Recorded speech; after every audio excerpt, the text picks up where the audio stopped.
आपके मुद्दे, आपके सवाल, आपकी समस्याओं के समाधान के लिए निकलता है ऑटो में रिपोर्टर। और आज हम निकले हैं एक ऐसी समस्या के समाधान के लिए, एक ऐसी समस्या पर लोगों से चर्चा करने के लिए जिसने जयपुर को सकते मिला दिया है। जी हाँ, एक ऐसी खबर जो जुड़ी है शॉपिंग मॉल से और उनके चेंजिंग रूम से, जहां पर महिलाएं सुरक्षित नहीं है। वहां से निकलने वाली कुछ नकारात्मक खबरों ने पूरे जयपुर को हिला के रख दिया है। तो आइए चलते हैं और जानते हैं कि हमारा जयपुर इस बारे में क्या सोचता है।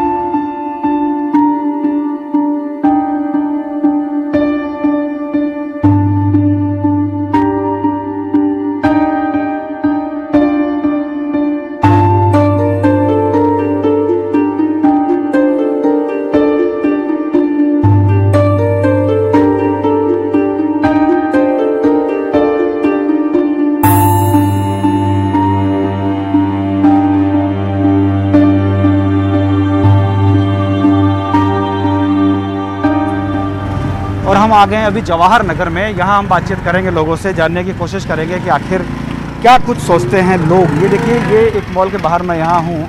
यहाँ कुछ गर्ल्स हैं, इनसे हम बात कर सकते हैं, यूथ हैं। क्या नाम है आपका?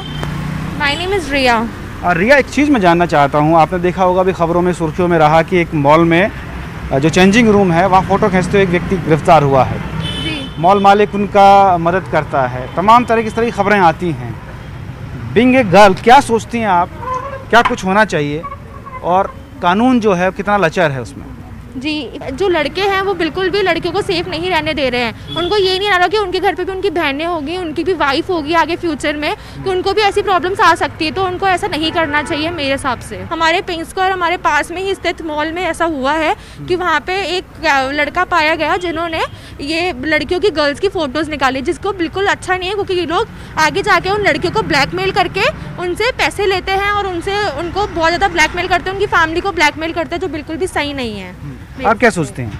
ये बहुत ही गलत चीज़ है। एक तो हम लोग अब मॉल्स में भी सेफ़ नहीं है, हम चेंजिंग रूम में भी हमें अब अवेयर करना चाहिए लड़कियों को कि हम एक एक चीज़ देखें कि यहाँ कहाँ पे कैमरे लगे हुए हैं। छोटे छोटे बहुत माइनर से होते हैं कैमरे जो ऐसी हरकतें करते हैं, और उन पर मतलब शेम है कि उनको ये कर रहे हैं ये लोग मॉल में लगाना। ये बहुत ही गलत चीज़ है और सजा होनी चाहिए, कड़ी सजा से लोगों को, गवर्नमेंट को लेना चाहिए कोई स्टेप इसके उस पर। चलिए, स्टेप लेना चाहिए, कड़ी सजा होनी चाहिए, इनका कहना है। कुछ लोग यहाँ पर हैं जिनसे हम और बात कर सकते हैं। देखिए, ये दो बच्चियाँ और यहाँ पर हैं। क्या लगता है आप जब इस तरह की खबरें सुनती हैं, क्योंकि कहीं ना कहीं वो आपकी ही बहन या आपकी परिचित भी हो सकती हैं, वो कोई आपके दोस्त भी हो सकती हैं और हमारे ही समाज की अंग होती हैं, लेकिन जब उनके साथ इस तरह की घटनाएं होती हैं तब कैसा लगता है? बहुत गलत है। लड़कियों की प्राइवेसी भंग हो रही है यहाँ पे। मतलब लड़कियाँ कहीं पे भी सेफ़ नहीं है। ये यहाँ पे हम ऐसी न्यूज़ सुनने को मिल रही है हमें। मतलब हम कहीं पे भी जा रहे हैं तो वहाँ पे भी हम सेफ़ नहीं है, इवन ड्रेसिंग रूम्स में भी हम। और अभी ये इन जैसे लड़के ही हमें मतलब ब्लैकमेल करते हैं, फिर इन जैसे रेप थ्रेट्स मिलते हैं और इनके वजह से ही रेप और इंक्रीज़ हो रहे हैं। गवर्नमेंट को स्ट्रिक्ट एक्शन लेना चाहिए। मैं क्रिएचर फाउंडेशन से मैं बिलोंग करती हूँ। हमारी एक संस्था है वुमेंस की सेफ्टी को रिलेटेड, तो हम इस पे भी ज़रूर कुछ ना कुछ काम करेंगे ही करेंगे। अब आप क्या सोचते हैं?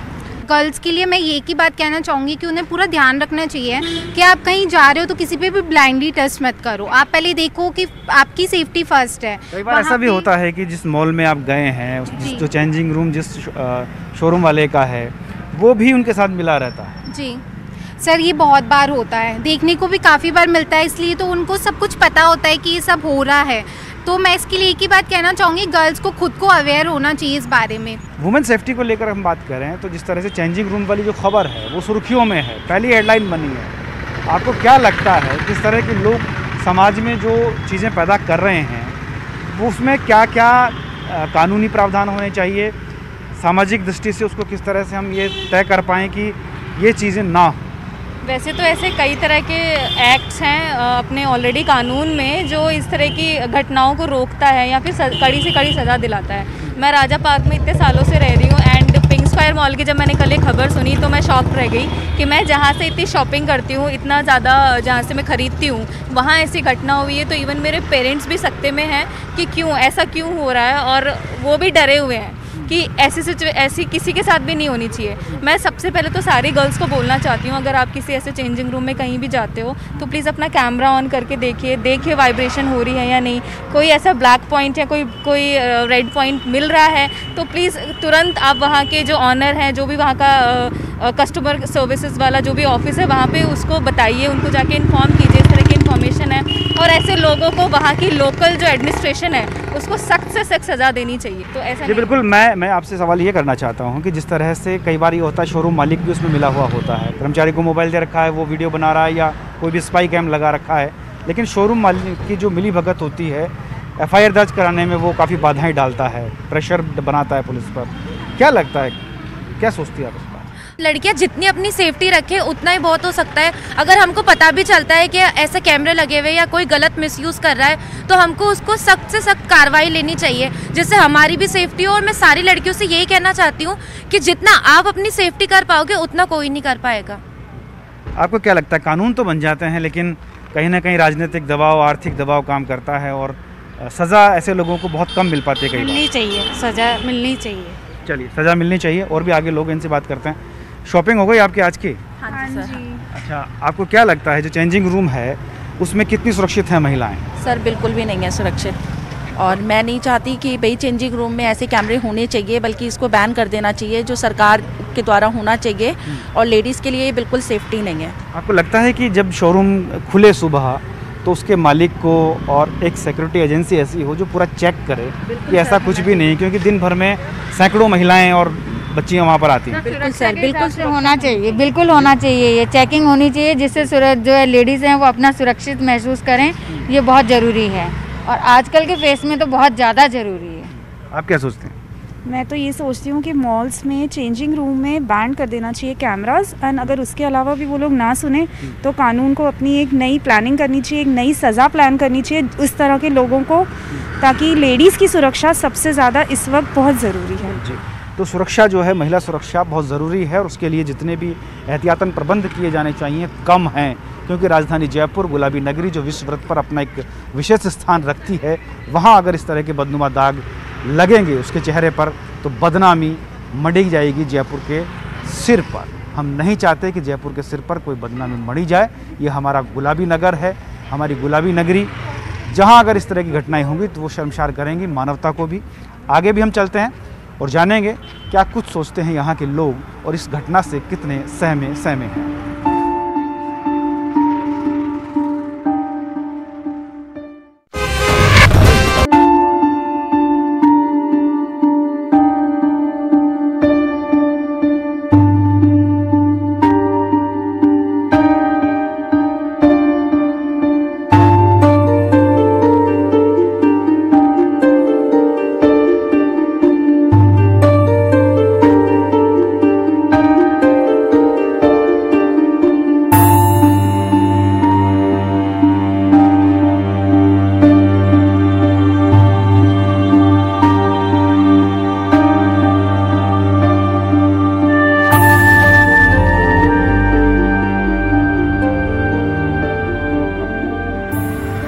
और अब हम वहाँ पहुँचे हैं यहाँ आदर्श नगर में, यहाँ हम लोगों से बातचीत कर सकते हैं। देखिए ये कुछ महिलाएं यहाँ पर मौजूद हैं। मैडम, आपसे मैं जानना चाहूँगा, आप भी जाती होंगी, बच्चियाँ भी जाती होंगी आपके यहाँ से, चेंजिंग रूम कितना सेफ़ है?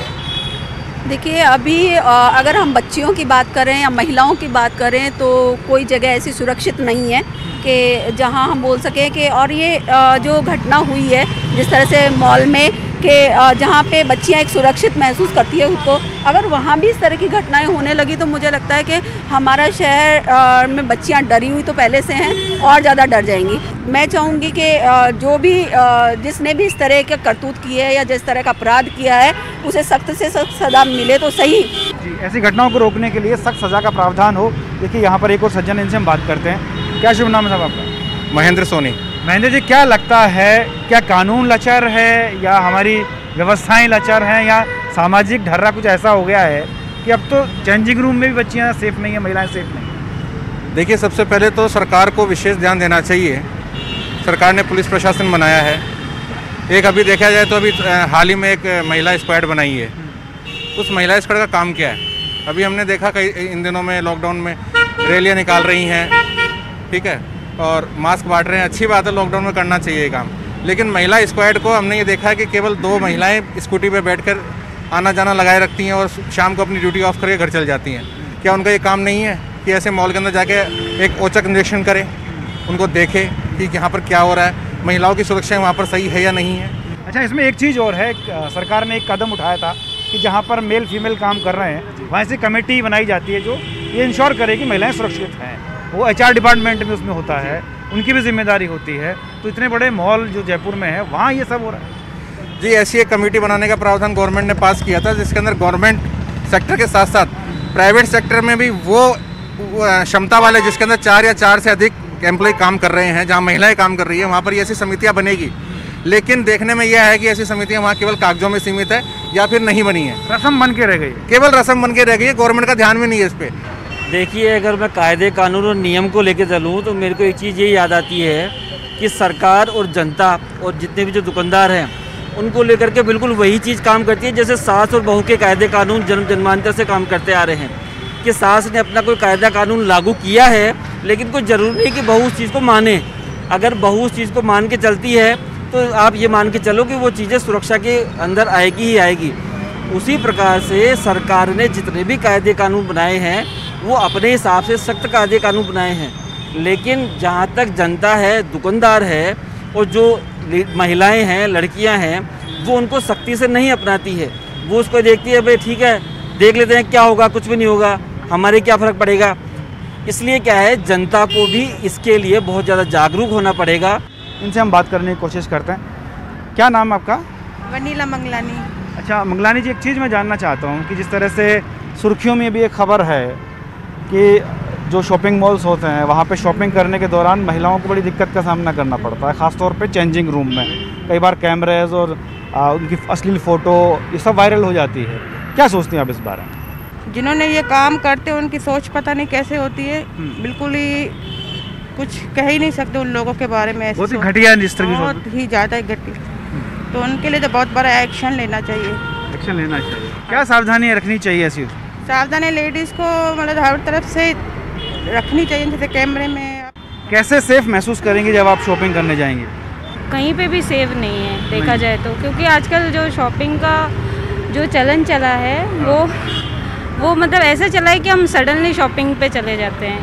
मतलब ऐसे सोच के प्लान बना के नहीं आते कि शॉपिंग करना है, चलते चलते। और अगर उस बीच हमें ये लगे कि हमारे साथ ऐसा हो रहा है तो आप बताइए कहाँ पे सेफ है? सावधानी बरतनी चाहिए। बिल्कुल सावधानी तो बरतनी चाहिए, लेकिन सावधानी से ज़्यादा मुझे ऐसा लगता है कि सरकार को जो यहाँ के जो मॉल्स के जो कर्मचारी या भी जो भी ऑनर है, जो भी यहाँ के जो वो है, उनको इस विषय पे सोचना चाहिए कि चेंजिंग रूम में लेडीज़ जाती है उससे पहले उनको देखना चाहिए कि चेंजिंग में कहीं कैमरे तो नहीं लगे हैं, ऐसा कुछ। और जो भी ओनर है, मेरे ख्याल से जो भी स्टाफ है मॉल्स के, उनको भी इस चीज़ का ध्यान रखना चाहिए। बिल्कुल ओनर को भी ध्यान देना चाहिए, लेकिन ऐसा होता नहीं है। कई बार ओनर की भी संलिप्तता उसमें पाई जाती है, शोरूम मालिकों की भी संलिप्तता रहती है। आपको क्या लगता है कि जिस तरह से आप जाती हैं, ख़रीदारी करने जाती हैं, चेंजिंग रूम में आपको जब कपड़े की फिटिंग देखना है तो चेंजिंग रूम में जाना ही पड़ेगा, लेकिन उसी दौरान कई बार इस तरह की हरकतें हो जाती हैं कि फिर आगे जाके शर्मसार होना पड़ता है। क्या कहेंगी इसके बारे में आप? सबसे पहले तो मैं ये कहना चाहूँगी, जो ये लोग स्टाफ अलॉट करते हैं चेंजिंग रूम के बाहर, उनको अपनी अवेयरनेस बढ़ानी चाहिए। शॉपकीपर्स को इन बातों का बहुत ध्यान रखना चाहिए। जहाँ पे लड़कियों के चेंजिंग रूम होते हैं वहाँ पे सेफ्टी को बहुत ज़्यादा बढ़ाना चाहिए और ऐसी लापरवाहियाँ नहीं होनी चाहिए, ये बहुत ज़्यादा। और जो इस तरीके की लड़के हरकतें करते हैं, कहीं ना कहीं उनके माँ बाप भी ज़िम्मेदार होते हैं, क्योंकि वो कभी भी अपने बच्चों के साथ इतने फ्रेंडली नहीं हो पाते हैं कि उनको अच्छा और बुरा बता पाएँ। और ऐसे बच्चों को भी बहुत ही प्यार की और समझदारी की ज़रूरत होती है, जो कि उनको अपने पेरेंट्स से ही गाइडेंस मिल सकती है। अच्छा, कानून का तो प्रावधान है, कई धाराएं भी हैं जिसमें 2 से 3 साल तक की सज़ाओं के भी प्रावधान है, IT एक्ट में भी उसकी सज़ा का प्रावधान है। इतना सब कुछ होने के बावजूद भी ये घटनाएं लगातार बढ़ रही हैं। वो उन सब का कारण यही है कि हम इंडियंस में कानून को लेके कभी भी ऑनेस्टी नहीं रही है, कभी भी एक संजीदगी नहीं रही है कि हमको कानून फॉलो करने चाहिए। कानून हमारी सुरक्षा के लिए बने हैं, भारत में जो भी कानून बनता है पहले तोड़ने के लिए बनता है, तो ये सब चीज़ें एक सिस्टम को ठीक होना चाहिए और सिर्फ सरकार को दोष नहीं देना चाहिए, हम लोगों को भी उस सिस्टम को ठीक करने में अपना सहयोग देना चाहिए। ये अच्छी बात इन्होंने कही कि सिस्टम को अगर सही करना है तो हमें भी सचेत होना होगा, सजग होना होगा, तब जाकर ये सिस्टम ठीक होगा। सिर्फ सरकार की ही जिम्मेदारी नहीं है, जिम्मेदार हमें भी बनना पड़ेगा। और लोग कितने जिम्मेदार हैं, क्या लोग सोचते हैं, इन तमाम चीज़ों को जानने के लिए आइए बढ़ते हैं आगे की तरफ।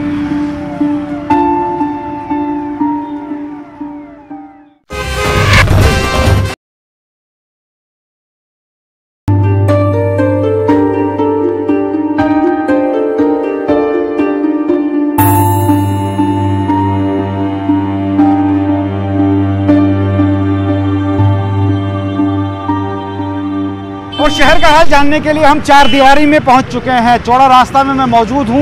यहां पर जो लोग हैं उनसे हम बातचीत करेंगे कि आखिर कितना इत्तेफाक रखते हैं उस घटना से, क्या कुछ उनके दिमाग में है, ये जानने की कोशिश करते हैं। देखिए यहाँ पर कुछ महिलाएं हैं, इनसे हम बातचीत कर सकते हैं। मैडम, आपका शुभ नाम बताएं। कोमल चौहान।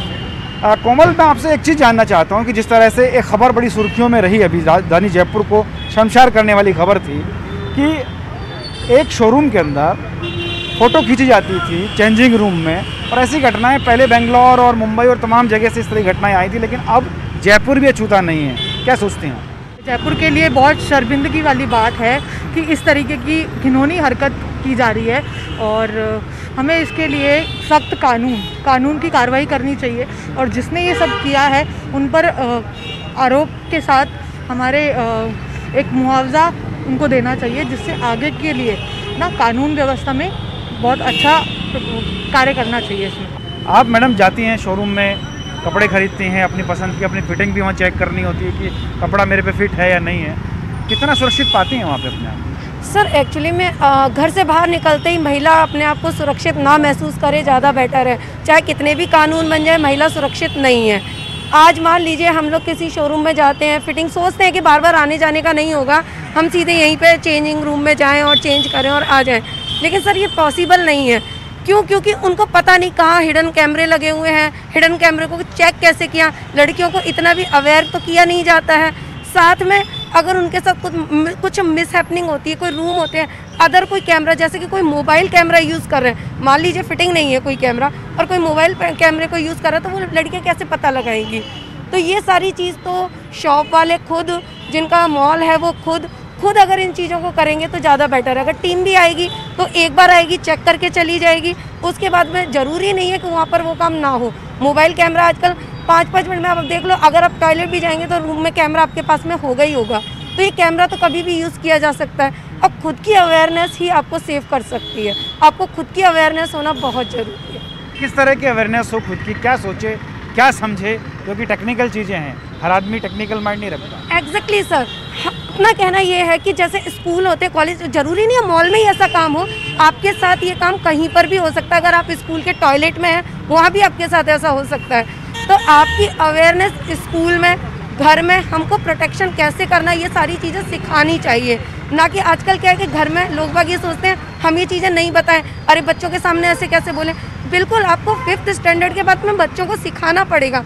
अगर आप नहीं सिखाते हैं तो आप अपने बच्चों के साथ गेम खेल रहे हैं। एजुकेशन का पार्ट होना चाहिए। एजुकेशन का पार्ट होना चाहिए, बिल्कुल। लड़कियों के लिए एजुकेशन बहुत इम्पोर्टेंट है।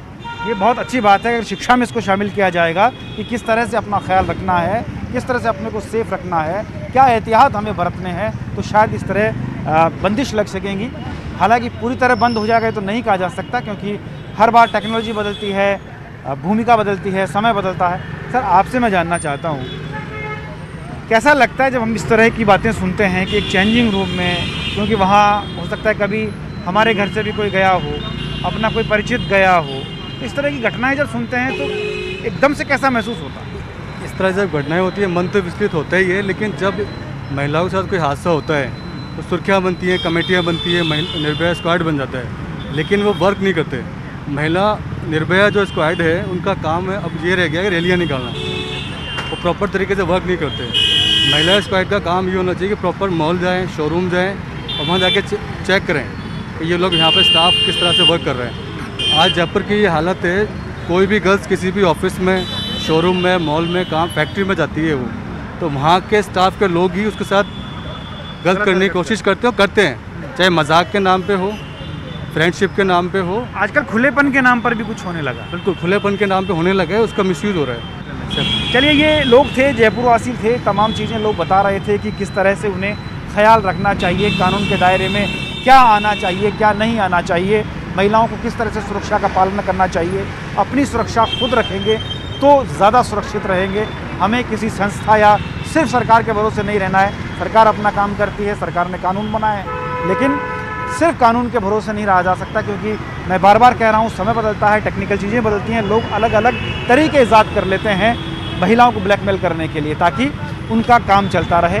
ब्लैकमेलिंग के जरिए ये घटनाएं बलात्कार जैसे घिनौने अपराधों तक पहुंच जाती हैं। राजधानी जयपुर में इस तरह की घटनाओं ने कई बार शर्मसार किया है, और अभी हाल ही में सुर्खियों में आई एक घटना जहां पर फ़ोटो खींचता हुआ एक व्यक्ति पाया गया। इस तरह की फ़ोटो ब्लैकमेलिंग तक पहुंचती है और फिर अन्य घटनाओं में तब्दील हो जाती है, महिलाओं की सुरक्षा खतरे में आ जाती है। तो हम सिर्फ यही कहेंगे कि जब भी किसी शोरूम में जाएं, चेंजिंग रूम में जाएं, तो इंश्योर कर लें कि वहाँ पर आप सुरक्षित हैं या नहीं है। कहीं कोई रेड या ब्लैक लाइट का पॉइंट तो नज़र नहीं आ रहा है, कहीं कोई कैमरा तो नहीं लगा हुआ है, कहीं ऊपर से जो रोशनी आ रही है उसके आसपास कोई हिडन कैमरा तो नहीं है, कहीं कोई स्पाई कैमरा काम तो नहीं कर रहा है। एक तरीका ये भी हो सकता है कि आप अपने मोबाइल का जो वीडियो है उसको ऑन करके चारों तरफ घुमा सकते हैं, क्योंकि अगर कोई स्पाई कैम उसमें लगा हुआ है तो वहाँ आपके वीडियो में वाइब्रेशन, जो वीडियो है आपके मोबाइल का, उसमें वाइब्रेशन आने लगेगा। इस तरह की और भी टेक्निकल चीज़ें टेक्निकल लोगों से पूछकर जानी जा सकती हैं कि क्या एहतियात बरते जा सकते हैं। खैर, आज ऑटो में रिपोर्टर ने जाना, लोगों के बीच में जाकर उनकी राय पूछी, जयपुर वासियों से समझा कि क्यों नहीं हम हमारी बहन बेटियों और बच्चियों को सुरक्षित रख सकते हैं उन मॉल के अंदर जहां वो अपने कपड़े खरीदने के लिए जाती हैं। अपना जो चेंजिंग रूम है उसमें क्या क्या एहतियात बरते जाने चाहिए, लोगों ने अपनी अपनी राय दी। हम यही चाहेंगे कि आप टेक्निकल चीज़ को समझें, कानून को समझें और हमेशा सचेत सावधान रहें। ऑटो में रिपोर्टर आज के इस एपिसोड में विदा लेगा, लेकिन फिर हम मिलेंगे किसी अलग मुद्दे से, किसी अलग जगह पर, किसी अलग मोहल्ले में, कुछ और लोगों के साथ अलग अलग मुद्दों को लेकर फिर से हम हाजिर होंगे। फिलहाल मुझे और मेरे साथी कैमरामैन भवानी सिंह को दीजिए इजाज़त। नमस्कार।